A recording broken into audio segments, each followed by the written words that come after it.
Hello, friends and fellow travelers, and welcome if you're new to my channel. I'll be sharing my first trip to Japan in two parts, with this being the first video. I stayed in Tokyo for about 5 days, flying into Haneda Airport from Seoul, South Korea.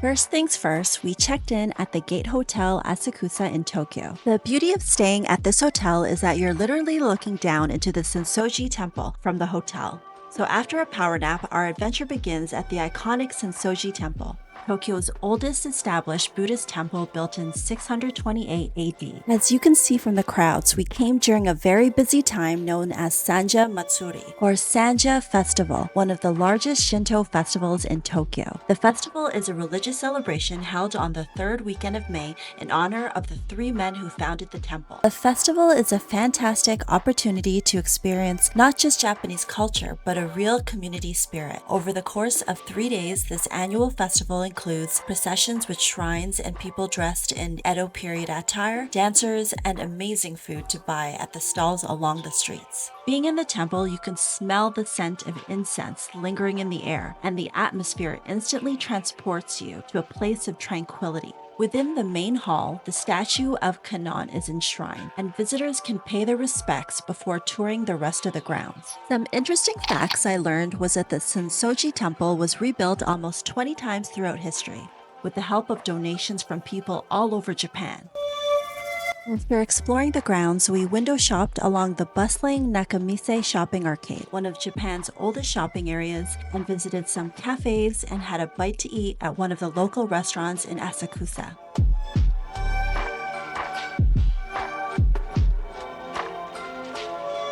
It was super late by the time we chose a restaurant, so I didn't want a huge meal, but the wine, karaage chicken, and crispy pork hit the spot.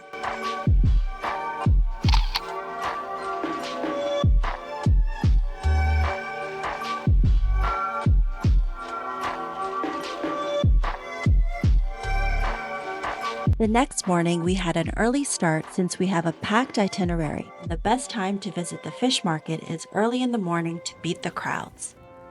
There's something fishy in the air, but that's how you know you've arrived in Tsukiji Market, one of the largest fish markets in Japan located in central Tokyo. I've been craving some fresh sushi since we first arrived in Japan, so I'm so excited to be here. This bustling open-air market used to have two parts, the inner and outer market, where the inner market housed a wholesale fish market that was the largest market of its kind in the world. It also held the famous tuna auction every morning, drawing tourists from around the world. Meanwhile, the outer market gained a reputation for high-quality seafood restaurants. However, in 2018, the inner market wholesalers moved to the new Toyosu fish market. But don't let that put you off. You can still find excellent food in shops in the outer market vendors. If you're not a fan of seafood at all, well, first I have to wonder who dragged you here. But you don't have to worry because there's also plenty of non-seafood options. Our next stop is TeamLab Planets in Toyosu, Tokyo, an immersive art museum that provides a fresh perspective on art by combining digital art and the beauty of nature. I recommend purchasing your tickets online in advance because it's a very popular spot, especially for social media enthusiasts. Created by the Japanese art collective TeamLab, this museum offers a unique experience that blends art, technology, and human interaction. Unlike traditional museums, TeamLab Planets showcases multi-sensory, body immersive works that combine touch, sight, sound, and forward-thinking creativity to create an experience unlike any other. Planets completely turns the idea of what a museum or gallery is on its head. If you're in Tokyo, this is a must-do. TeamLab describes themselves as an international art collective, existing in the intersection of art, science, technology, and the natural world. The group consists of a variety of artists, engineers, programmers, animators, mathematicians, and architects that aim to explore the relationship between the self and the world through new forms of perception. As you venture through planets, you'll find that the path is linear rather than free-flowing. You can probably backtrack, but there's a set path you need to follow. It's also pretty engaging and physical, where you have to wade through water, crawl through stuff, and so forth. I found the displays to be thought-provoking and introspective. There are some prompts within each area of the museum that offer an opportunity for reflection or deeper thought, similar to a traditional museum. Or you can simply ignore all of that and just take pretty photos for the gram. TeamLab Planets is also a great opportunity for photography, with all the visually stunning installation. Be prepared to walk barefoot most of the time. I found it a bit jarring at first to walk through darkness and all of a sudden you're wading through water. And in my head I'm thinking, I hope everyone has clean feet. So for some, it may take a few seconds or so to get your bearings, but it's totally worth it. Planets is very much open to interpretation and allows you to take as much or as little as you want from the experience. So if you're searching for deeper meaning about life, the vastness of time and space, or whatever, or want an entirely superficial experience, there's something for everyone. I like a bit of both. For example, in the water area, some folks may be paying attention to how water reacts to movement, thereby creating dynamic and ever-changing patterns. As visitors move through the water, koi fish appear and transform into flowers when they collide with people. This next installation is a space filled with spheres of free-floating light. As people move through and strike them, the spheres change color, and this color resonates outward, changing the color tone of nearby spheres. This next exhibit is based on TeamLab's concept of ultra-subjective space. The flowers repeat the cycle of life and death in perpetuity, blooming and scattering and becoming brighter and darker. By making people a part of the artwork, the boundaries between the world of artwork and that of the viewer are blurred.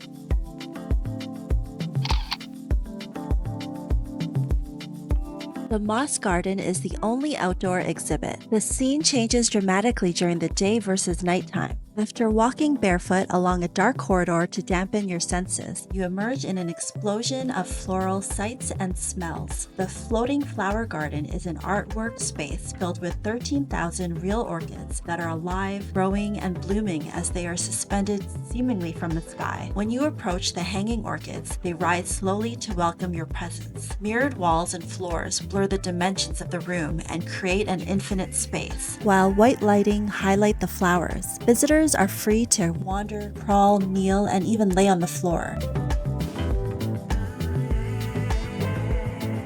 The next stop on my adventure is the Art Aquarium in Nihonbashi to experience a different side of Tokyo's vibrant art scene. It's a unique art exhibition that combines traditional Japanese aesthetics with contemporary art, using live fish as part of the installation. Created by artist Hidetomo Kimura, the museum features beautiful and intricate aquariums that are illuminated with colorful lights and accompanied by music. The primary attraction of this living art exhibition is its extensive collection of goldfish, with more than 30,000 goldfish displayed in a variety of artistic aquariums. The goldfish corridor and this multi-layered wall of water was really pretty and a fun way to observe goldfish, giving the illusion of the goldfish dancing. In this section of the museum, visitors can observe the goldfish from above and see them swim up to the surface of the water.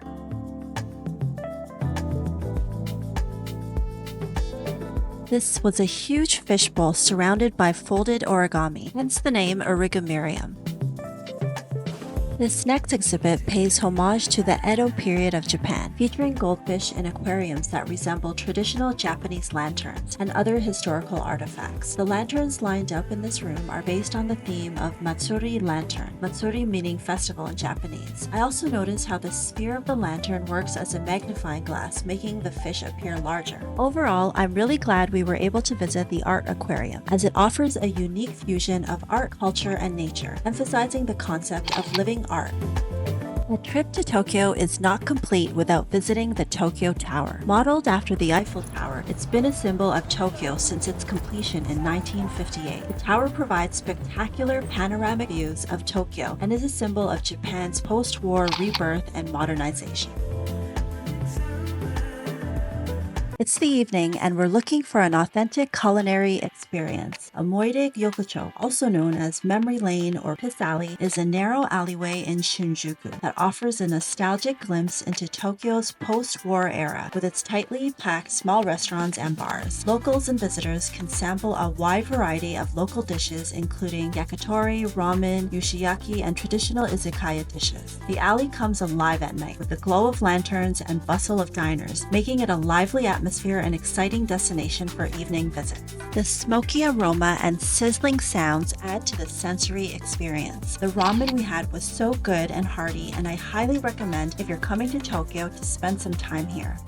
And there you have it, my whirlwind adventure through some of Tokyo's most stunning and inspiring locations. Stay tuned for part 2. Don't forget to give this video a big thumbs up if you enjoyed it, and subscribe to my channel for more travel inspiration. Until next time, keep exploring and keep dreaming. See you next time.